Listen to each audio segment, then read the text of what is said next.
Allez mes belles âmes, je recommence encore et encore, on m'empêche de lire. Donc, l'Occident, me semble-t-il, met l'accent sur la réussite. Mais y a-t-il vraiment quelque chose que l'on peut qualifier de réussite? Pour répondre à cette question, nous allons prendre l'exemple de la méditation marché. Admettons que vous pratiquiez la méditation marché depuis déjà un moment et que vous appréciez chaque pas que vous faites. Or, vous aimez contempler les choses comme les arbres, les rochers, les nuages, la nature tout simplement. Et soudain, vous apercevez une très belle petite fleur. Alors, vous pourriez avoir envie de vous arrêter de marcher pour bien la regarder. Il n'y a rien de mal à ça, d'accord? Parce que le fait de vous arrêter de marcher n'interrompra pas votre joie à pratiquer cette pleine conscience en marchant, ok? Donc la même chose vaut pour la méditation chez vous, d'accord? Pendant que vous inspirez, que vous expiriez, donc que vous pratiquez la pleine conscience, la respiration consciente, et que vous trouvez cela agréable, il se peut qu'une idée soudaine se lève en vous. Vous êtes alors libre d'opter entre continuer à pratiquer la respiration consciente et prêter attention à votre idée, d'accord? Dans ce cas, eh ben, vous pourriez dire à votre idée, j'aimerais continuer à respirer en toute conscience et je m'occuperai de toi ensuite. Si c'est quelqu'un qui vous parle ou quoi que ce soit, une idée qui arrive, alors choisissez, faites votre choix sans culpabiliser, d'accord? Si votre idée acquiesce, elle passera à l'arrière-plan de votre conscience et vous continuerez tranquillement votre méditation respiratoire. C'est comme de donner votre attention à des lettres entassées sur votre bureau et de mettre de côté une lettre particulière avec l'intention de la lire en dernier. La pleine conscience peut s'exercer sur tout objet de votre choix, à condition que ce soit dans l'ici et maintenant, votre présent, d'accord? Donc maintenant, si brusquement une idée s'impose à vous, qu'allez-vous faire? Vous pouvez dire à cette idée, eh bien, j'arrête de me concentrer sur ma respiration et je vais te donner tout de suite mon attention. Vous pourriez très bien décider d'accorder entièrement votre attention à ce nouvel objet de méditation. Il n'y a rien de contradictoire ici. Si, faisant un quart d'heure de méditation assise, vous ressentez une douleur dans les jambes au bout de seulement quelques minutes, n'imaginez pas que vous deviez rester ainsi jusqu'à la fin de votre séance. Dégourdissez-vous les jambes 5 minutes, quoi. On ne se force en rien. Sinon, cette méditation serait en effet un échec, parce que vous auriez eu mal. Et donc, vous ne serez pas concentré sur vous-même, votre cœur, mais bien sur cette douleur. Alors, les choses ne sont pas envisagées sous cet angle. Vous pourriez très bien remplacer la méditation consciente par un massage conscient. J'inspire, j'ai pleinement conscience de changer la position de mes jambes et de mon bassin. Expire, je souris à ma douleur musculaire. Vous êtes libre de changer d'objet de méditation pendant que vous pratiquez la pleine conscience. Cela qui ne signifie pas abandonner votre méditation. Pas une seconde de votre séance de méditation ne sera perdue. Il n'y a pas d'échec de votre part. C'est clair? Donc, c'est pour vous dire que écoutez-vous. Si vous êtes dans une méditation que vous vous forcez à la faire et que votre mental vous dit « Oh là là, j'ai pas envie, sors-toi de là ou fais ça vite fait », non, ça ne sert à rien. Lâchez prise. Une fois que votre mental acceptera d'écouter ce que votre corps et votre cœur dit, là, vous serez zen, vous serez dans votre entièreté authentique avec vous-même. Ok? Je vous relis l'histoire. Soyez libre là où vous êtes. Là où il y a de la gratitude, il n'y a pas de souffrance. Merci, merci, merci.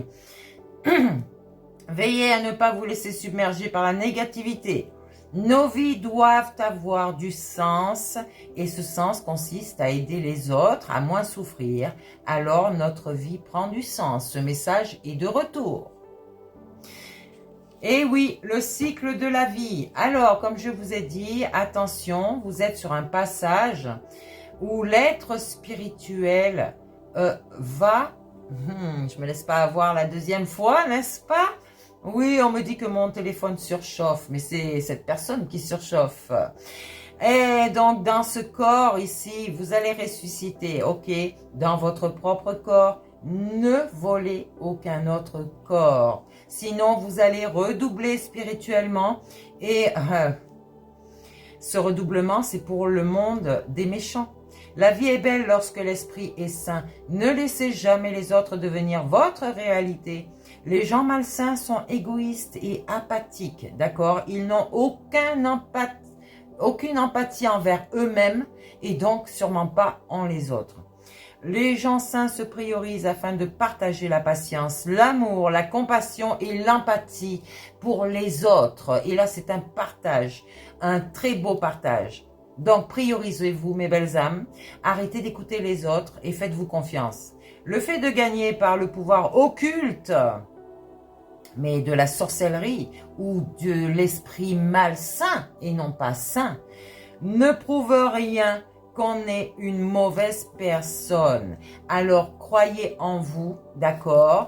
Recentrez-vous en votre cœur aimant et croyez vraiment en vous, croyez en la beauté de la vie, croyez en votre bonté à vous, en celui de l'univers qui est à l'intérieur de vous. Ainsi, vous avez le pouvoir d'accomplir tous vos rêves et donc la volonté du Tout-Puissant qui siège en vous. C'est ok là? Et c'est pas l'esprit du mental, c'est l'esprit de votre entité qui fait que l'esprit donc qui loge dans votre mental sera sain et non plus malsain et toxique envers vous-même. Ma vie est de lumière divine et mon cœur s'ouvre aux forces de l'univers. Alléluia! Je choisis de voir le beau en moi, j'apprends à m'aimer. Ma richesse du cœur réside dans mes qualités et ma lumière. Je transforme mes faiblesses en force. Je suis lumière, mais n'oubliez pas que il y a cette part sombre qui est toujours là, d'accord? Mais cette part sombre reste en sourdine, d'accord? L'instinct, j'allais dire, peut-être des choses qui va vous mettre en colère, ne doit plus être en priorité. Gardez-le en arrière-plan, comme je vous ai dit, et ayez cette attitude positive de toujours espérer d'une vie meilleure. Peu importe l'épreuve, j'ai foi en un avenir meilleur, radieux. Je transforme la noirceur, l'obscurité en moi en lumière comme le jour et la nuit, la tristesse et la joie. Je laisse ouvert mon cœur à autrui et à l'univers. En moi, enfin en vous aussi, d'accord? Seulement il faut en être sûr. Je suis forte dans mon être intérieur et je brille. J'attire à moi toutes les lumières, mais aussi les ombres. Attention à vous, parce que ces ombres ont besoin de trouver cette lumière. Et quand vous êtes rayonnant, rayonnante, vous attirez ces ombres, ces personnes qui ont besoin vraiment de retrouver cette lumière, mais qui ne croient pas en eux. Donc, j'attire à moi cette lumière.